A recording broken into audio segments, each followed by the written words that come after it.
Hello friend, जय माता दी। आशा करती हूँ आप सब ठीक होंगे। आज मैंने चोली वाला ब्लाउज बनाया है, आपके साथ शेयर कर रही हूँ। कटिंग भी स्टिचिंग भी दोनों आपके साथ शेयर कर रही हूँ। अगर आपका चोली वाला ब्लाउज है और आप ब्लाउज का नाप लेके ही ब्लाउज बना रहे हो तो किस तरीके से बनाना है, ये दोनों चीज़ मैं आपके साथ शेयर कर रही हूँ। कटिंग स्टिचिंग वीडियो थोड़ी सी लंबी हो जाएगी इसमें, तो आप एंड तक देखना। अगर आपको नाप लेके बनाना सीखना है, बहुत ही आसानी से बन जाता है, आराम से।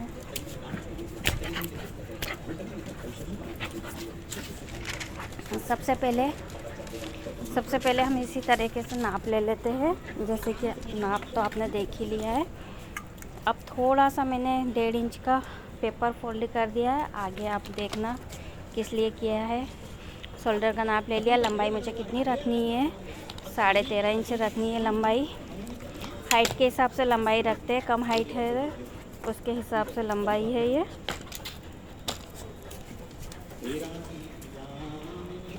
अब हमने शोल्डर का नाप ले लिया था। अब हम चेस्ट का नाप ले रहे हैं। चेस्ट का चौथा हिस्से का नाप ले रही हूँ मैं। और इसमें गला भी साथों साथ कट जाता है, गले की भी कटिंग साथों साथ हो जाती है। गला मैंने ऊपर से ले लिया 2.5-3 इंच और गले की लेंथ है 6.5 इंच। और अब ये से मिला के हम गोलाई दे देंगे। 1 इंच का नाप लेके गोलाई दे दी मैंने गले के लिए, तो एक गला भी साथों साथ कट जाता है। यहाँ पे भी 1-1.5 इंच का मैंने आगे का पोर्शन है तो 1 इंच ही लिया है, ताकि हमको बाद में मछली कटिंग नहीं करने पड़े। और शोल्डर का नाप ले लिया है। चेस्ट का जो भी चौथा हिस्सा आता है, जैसे कि 35 था शायद, इसका 9 आ रहा है इसका चौथे हिस्से में। और कमर है 30 और लेंथ आपने देख ही ली है 13.5। अब ये मेन पॉइंट कहाँ पे टक आता है, मेन पॉइंट उस पर मैंने लगा दिया 9 इंच पे। और ये चोली के लिए कितनी लेंथ लेनी है वो नाप में ही हमको दिख गया था, 6.5 थी। और यहाँ से हम 1.5-2.5 इंच का गैप लेके निशान लगाते हैं और फिर इसको नीचे गोलाई में मिला देते हैं आराम से। अब जो कपड़ा हमने फोल्ड किया था पेपर, उसको भी हमने खोल लिया है। अब यहाँ से कांच बटन की लंबाई रखनी है हमें 5 इंच पे। नीचे आधा बेल्ट आ जाएगा तो ये 7-7.5 इंच हो जाएगा। ये भी चोली कट रही है तो उसके लिए हमने 5 इंच लिया है। ये हाई हुक में आता है। और ये शोल्डर से हम मेन पॉइंट रख रहे हैं। चोली यहाँ तक 12 इंच तक आ जाएगी। उसके बाद बेल्ट जुड़ के 13.5 इंच हो जाएगा। तो यहाँ पे हम लाइन खींच रहे हैं आराम से। अब चोली का जो भी हमने नाप लिया था 6 इंच था, 6 इंच के बीचों बीच में मैंने निशान लगा दिया है 3 इंच पे। और फिर 3 इंच नीचे से बढ़ा लिया है। और फिर इसी तरीके से ऐसे जैसे आप देख रहे हो इस तरीके से नाप लेके कर दिया। ये बाद में कपड़ा हमने बढ़ाया है 1 इंच, तो ये अंदर चला जाता है, वो दिखाऊंगी मैं आपको आगे कैसे अंदर चल जाता है ये। अब मैंने एक बार पेन और लगा दिया ताकि निशान अच्छे से दिख जाए। और इसी तरीके से कटिंग करिए। ये 1 इंच इसलिए बढ़ाते हैं कि हम 1-1 इंच इसमें फोल्ड करते चोली में, तो वो आराम से अंदर चला जाता है। अब ये बेल्ट के लिए भी अभी मैंने कपड़ा एक्स्ट्रा नहीं लिया, जो भी नाप है उस हिसाब से रखा है अभी।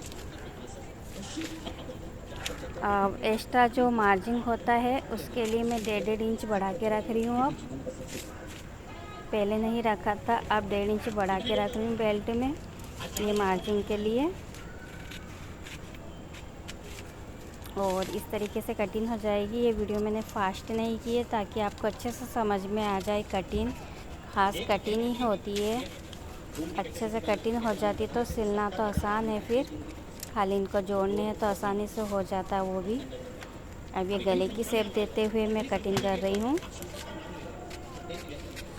इन्हें ड्राप भी बोलते हैं। इन्हें आप काट के कई ब्लाउज को जैसे इसी नाप से और ब्लाउज बनाना है, इसकी फिटिंग आपको अच्छी बैठ रही है तो इसी ड्राप को रख के आप दूसरा कपड़ा भी काट सकते हो। कई सारे कपड़े की कटिंग हो जाती है, लेकिन एक ही नाप जिसका ये बना रहा है अभी उसी का और कई सारे इसी ड्राप को रख के बन जाता है। ये हमारे मेन पॉइंट कट हो गए। ये इस तरीके से लग जाएगा। अब साइड में अब बेल्ट की कटिंग करनी है। अब ये मेन पॉइंट पे 2.5 इंच पे मैं निशान लगा रही हूँ। 2.5 इंच तक इसको सिल देना है और दोनों साइड से 1-1 इंच कपड़ा लेके 2 इंच 2.5 इंच भी ले सकते हो आप। जैसे आपके चेस्ट भारी है तो 2.5 इंच ले लो, और ये चेस्ट नॉर्मल है उस हिसाब से 1-1 इंच लिया है मैंने। अभी इस तरीके से फोल्ड होता है ना, तो ये 1 इंच जो हमने बढ़ाया था वो बराबर हो जाता है, फिर वो लेंथ बड़ी नहीं दिखती है। ये चीज़ मैं आपको बता रही थी। हमने यहीं पे चोली पे 1 इंच कपड़ा बढ़ाया था नीचे कटिंग करते हुए। तो इस तरीके से फोल्ड करते हैं हम 1-1 इंच कपड़ा, तो वो आराम से बराबर हो जाता है। अब बेल्ट के लिए हम कटिंग कर देते हैं। 5 इंच पे निशान लगा रही हूँ मैं इस साइड से। ये जैसे हाई हुक आते हैं ना, उस साइड का आएगा और ये साइड में जाता है। इस साइड वाले को हम 3.5 इंच पे रख रहे हैं।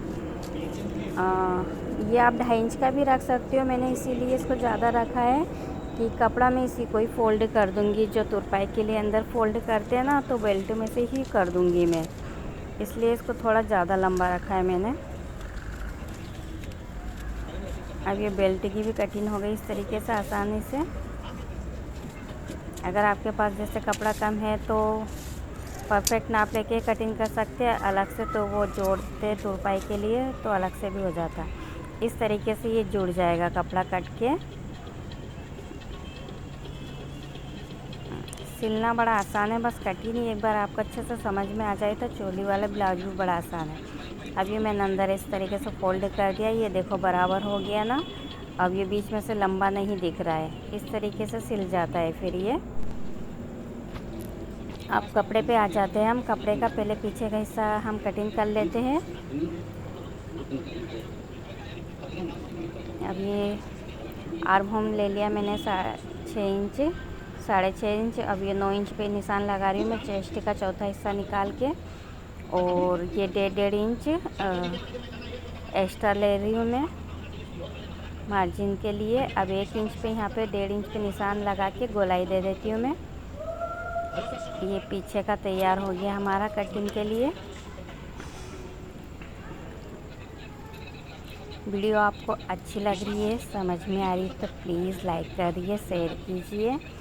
अगर आप किसी और के लिए नहीं अपने लिए बनाना चाहते हो तो आपके पास चोली वाला ब्लाउज है तो उसका इस तरीके से नाप लेके पहले आप कपड़े पे कटिंग, पहले पेपर पे कटिंग करो फिर कपड़े पे करो। आप नए फर्स्ट सेकंड बार बना रहे हो तो पहले पेपर पे कटिंग करना बहुत ज़रूरी है, नहीं तो कपड़ा आपका गलत कट सकता है।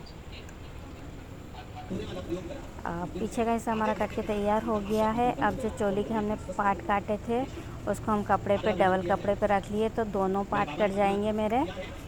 और ये यू शेप की, हम जैसे तुरपाई के लिए यू शेप की पट्टी काटते हैं ना, उस तरीके से मैंने ये तिरछा थोड़ा सा रख के ड्राप निशान लगा रही हूँ मैं। इससे अच्छी फिटिंग आती है, अच्छे से ब्लाउज बैठ जाता है बॉडी पे। इसमें कुछ भी एक्स्ट्रा नहीं लेना है, थोड़ा सा भी नहीं। जो आपने परफेक्ट नाप से ड्राफ्ट काटे हैं उसी नाप से आपको कपड़े पे निशान लगाना है और फिर कपड़े को कट कर देना है।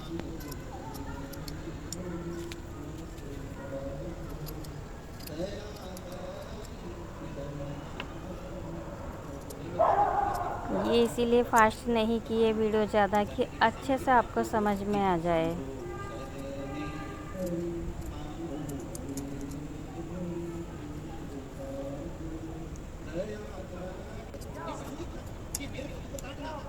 और छोटी मोटी मिस्टेक आपसे कुछ भी होती है तो आप बनाते बनाते अपने आप आपको चीज़ें समझ में आती है, अपने आप सीख जाते हो बनाते रहते। तो ये दोनों पार्ट मेरे तैयार हो गए। अब ये साइड वाले पार्ट पे भी मैंने पेपर को रख के अच्छे से निशान लगा दिया है। अब कपड़े की कटिंग कर लेती हूँ मैं। ये ब्लाउज आपको अच्छे से बैठ जाए तो इसी ड्राप को आप रख के दोबारा कई बार आपको काम आ जाएगा यही ड्राप का। फिर डायरेक्ट आप कपड़े पे रख के कटिंग कर सकते हो।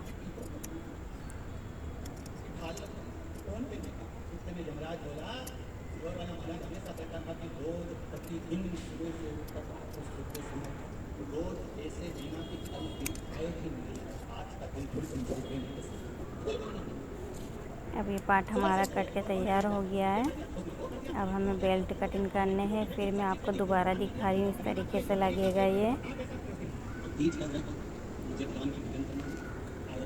अब इसका बेल्ट भी काट लिया मैंने, तो अब तीनों चीज़ों को मैं एक बार ज़मीन पे अच्छे से लगा के दिखा देती हूँ आपको।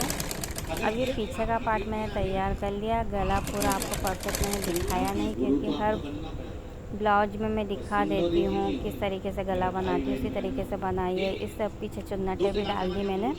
पीछे का पार्ट पूरा मेरा तैयार हो गया। अब आगे के पार्टों को सिलना है, इनमें लाइनिंग लगानी है। तो लाइनिंग का कपड़ा भी सेम मैंने उसी तरीके से रख के काट लिया था। वीडियो ज़्यादा लंबी हो जाएगी इसलिए दिखाया नहीं। सेम कपड़े को रख के लाइनिंग का काटना है, और कपड़े को रख के मैंने चारों तरफ सिलाई लगा रही बड़े टाके की। आप चाहे तो हाथ से भी कच्चा कर सकते हो। मैंने सिलाई पे कर लिया मशीन पे। ये जैसे अभी किया है, तो ये आपको दिखा भी रही हूँ, साथों साथ आपको दिख रहा है सिलाई। अब हमको मेन पॉइंट आ गया हमारा सिलने के लिए।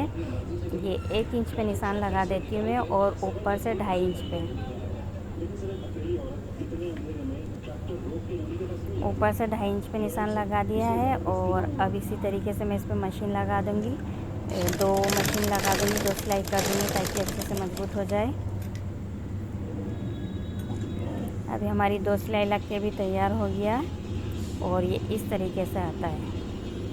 देखो कितनी अच्छे से चोली बैठी है, देखो आप। अब इस साइड वाला पार्ट भी इसी तरीके से लगा के सिल दूँगी मैं। इसको खींचना नहीं है, बड़े आराम से सिलना है आपको। आपका कपड़ा थोड़ा सा भी बड़ा छोटा हो रहा तो वो कट हो जाता है, पर सिलो इसको आराम से। खींच के नहीं सिलना है, दोनों कपड़े को बराबर से ही रख के सिलना है।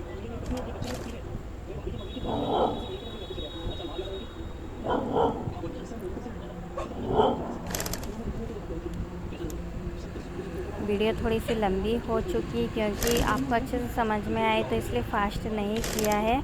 और कटिंग, स्टिचिंग, पेपर कटिंग सभी मैंने एक ही वीडियो में कर दी है, इसलिए थोड़ी सी आपको लंबी लगेगी। अब देखो आपका कपड़ा थोड़ा सा भी बड़ा हो जाए तो उसमें टेंशन की कोई बात नहीं है, आप कटिंग कर सकते हो। एक बार चोली अच्छे से लग जाए, उसके बाद इसमें भी हल्का सा कपड़ा बड़ा हो गया तो उसकी कटिंग हो जाती है बाद में।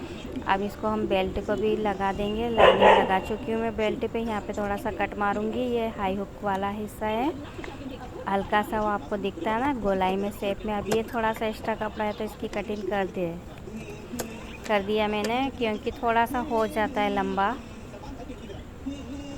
उसमें कोई बड़ी बात नहीं है। अब यहाँ से हम इसी तरीके से थोड़ा सा यहाँ स्टार्टिंग में ज़्यादा कपड़ा दबाना है आपको, ताकि वो शेप में अच्छे से आए। और इसी तरीके से बेल्ट भी लग गया, तो ये आगे के पार्ट भी तैयार हो गए। देखो तीनों पार्ट तैयार हो गए, तीनों पार्ट मैंने जोड़ दिया है। अब इसमें मैं डबल सिलाई कर दूंगी, अच्छे से मजबूत हो जाएगा। अब ये दोनों पार्ट हमारे तैयार हो चुके हैं। अब मैं इसमें हुक के लिए कपड़ा लगा रही हूँ, हाई हुक वाली पट्टी बना रही हूँ मैं। तो उसमें भी मैंने लाइनिंग ली है कपड़े में, और इस तरीके से सिल रही हूँ कि नीचे से भी अच्छी फिनिशिंग आएगी, अंदर से सिलाई नहीं दिखेगी, तो गुम सिलाई हो जाएगी इसमें। अभी आप देखोगे आगे, ये सिल चुकी मैं, अंदर से गुम सिलाई हो रही है, और ये ऊपर से हम फोल्ड कर देंगे तो ये सिलाई कहीं भी नज़र नहीं आएगी, ना ही अंदर आएगी ना ही बाहर नज़र आएगी। इस तरीके से इसमें भी मैंने लाइनिंग लगाई है, क्योंकि ये कपड़ा भी मजबूत होना बहुत ज़रूरी है। शुक्रिया। जीवान थोड़ी सी खिसक रही है।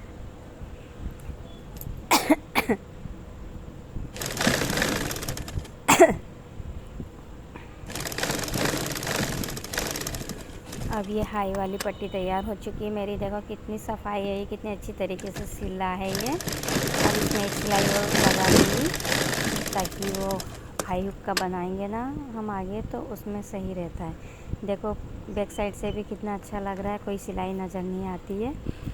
अब जिसमें हुक लगाऊंगी वो वाली पट्टी भी तैयार कर रही हूँ मैं। उसमें मैंने मेन कपड़ा नहीं लिया, लाइनिंग को लगा रही हूँ, क्योंकि वो अंदर फोल्ड हो जाएगा। लाइनिंग का कपड़ा डबल करके ले लिया मैंने। तो इस तरीके से अंदर फोल्ड हो जाएगा। इसमें भी सिलाई नज़र नहीं आती है। इसमें एक सिलाई और लगा दूंगी मैं ऊपर से, ताकि अच्छे से फोल्ड हो जाए और अच्छे से मजबूत रहता है। ये ऊपर से एक सिलाई इसलिए लगाते हैं ताकि इससे फोल्ड अच्छे से हो जाता है कपड़ा। जैसे कि प्रेस करके लगा रहे हो आप, इस तरीके से देखो जम गया कपड़ा। अब मैं इसका गले में कार्बन वाली पट्टी लगा रही, जो मैंने बैक साइड बनाया था गला, उसमें से ही कपड़ा बच गया था, तो उसी को मैं लगा रही हूँ आगे के गले में, क्योंकि दोनों गले में बुकरम एक जैसी लगेगी।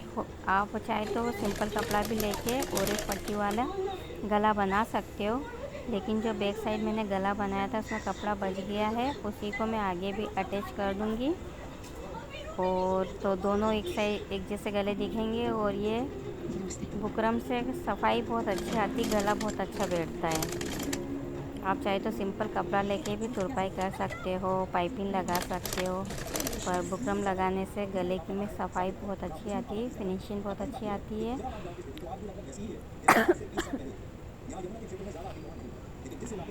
अभी मेरी तबीयत ख़राब है तो इतने अच्छे से ठीक नहीं हुई है, बीच बीच में मुझे खांसी आ रही है। हाँ, अब मैं दोनों शोल्डर जोड़ रही हूँ। ये ब्लाउज मैंने तबीयत ख़राब होने से पहले ही बना लिया था। इसमें हाई हुक रह गए थे, तो इसको मैं इसीलिए अपलोड नहीं कर पाई थी।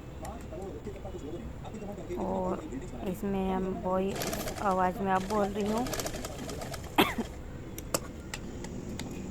अब ये शोल्डर हमारे दोनों ही जोड़ लिए हमने, दोनों में आपको बुकरम नज़र आ रही ना, इससे बहुत अच्छी फिनिशिंग आती है, सफाई बहुत अच्छी आती है। जैसे आपने बाहर जाके किसी टेलर से सिलवाए उस तरीके से सफाई आती है। अब मैंने आस्तीन भी जोड़ लिया है। आस्तीन को पूरा डिटेल में अच्छे से नहीं दिखाया मैंने, क्योंकि वीडियो काफ़ी लंबी हो रही थी, 15-16 मिनट की ऑलरेडी हो चुकी थी, तो मैं डिटेल में पूरी आस्तीन दिखाती आपको तो और काफ़ी लंबी हो जाती। जो मेन चीज़ थी वो मैंने आपको अच्छे से दिखाई है स्लो में। अब ये मैंने सीधा कर रही हूँ ब्लाउज और आपको दिखा रही हूँ साइड में आस्तीन जोड़ के भी। अब ये मेरा ब्लाउज तैयार हो चुका है, मैंने लटकन भी इसमें लगा दिया है, और ये इस तरीके से दिख रहा है। हाई हुक भी लगा के तैयार करके दिखा रही हूँ मैं पूरा आपको। वीडियो अच्छी लग रही तो प्लीज़ लाइक कीजिए, शेयर कीजिए, कमेंट कीजिए।